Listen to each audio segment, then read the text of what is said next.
What happens when two parents can't decide how to spell their kid's name? It becomes something like Nebuchadnezzar or Nebuchadnezzar. Anyway, my name is Gracie, and today we're going to be talking about how God can use bad people to do good things. Can you imagine the schoolboy, the one who always takes your lunch money, gives you his lunch money? That would be something. I think I've scrolled through and through and found the edge of the internet, and found almost everything there is to know about King Nebuchadnezzar II, because today we're going to be talking about King Nebuchadnezzar. Maybe you don't know who he was. He was the king of Babylon. He's known for rebuilding Babylon in his military campaigns. Do you think Nebuchadnezzar was a good person? But before we get into it, I'm going to explain what we're calling bad actions and what we're calling good actions. Because if you do a lot of bad actions, but only a few good actions, you're probably a bad person. A good action is something that follows God's word.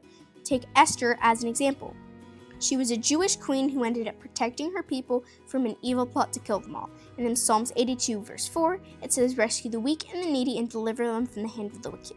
So this is probably a good action. A bad action does not follow God's word. For example, King Herod the Great. He thought Jesus was going to take his throne. He had all the baby boys in his kingdom killed. In Proverbs 6:16 through 19, it says, "There are 6 things the Lord does not like, but the one we're looking at is hands that shed innocent blood." This is probably a bad action. And there are some actions that are in the middle. Because not everything is a good action or a bad action. There are some that are in the middle. So first we're going to look at his bad actions. We could start with when he stole and destroyed God's temple, and then burned everything to the ground.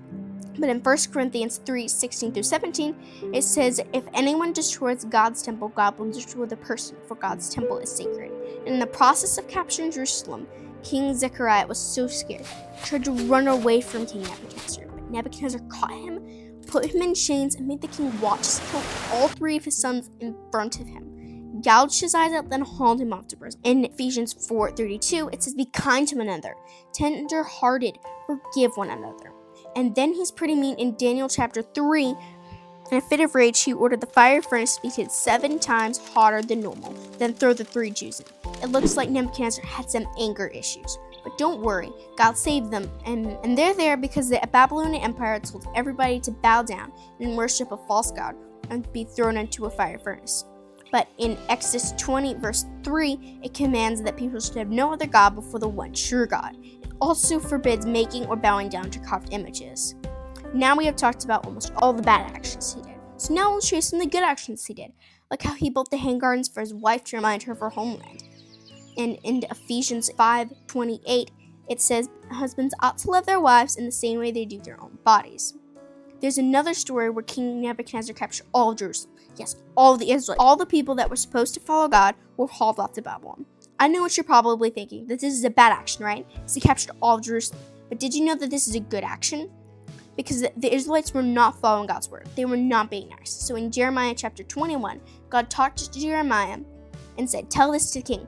I'll make your weapons useless against the king of Babylon. In fact, I will bring your enemies straight to the heart of this city. And I myself will fight against you with a strong hand and a powerful arm. For you have made me furious," is what God said. And everything that God said to Jeremiah happened. But did you know that when he captured all of Jerusalem, he kept most of the families together? That's nice. He kept all of the stories and traditions together. And if Nebuchadnezzar had split up the Jews, they would have lost their cultural identity. So yeah, that's a nice thing. Now that we have gone over almost all the good actions he did, I think you can see what I see. Yes, Nebuchadnezzar did throw 3 Jews in the fire furnace, destroyed God's temple, and had some bad execution styles. But he did do some good things, like how he built the hanging gardens for his wife to remind her of her homeland, and punished the Israelites, kept most of the families together. But yeah, he's probably a bad person. But God did use him to do some good things, and towards the end of his life, he believed in the one true God. But don't worry, God can use you if you're a good person or a bad person. It doesn't matter.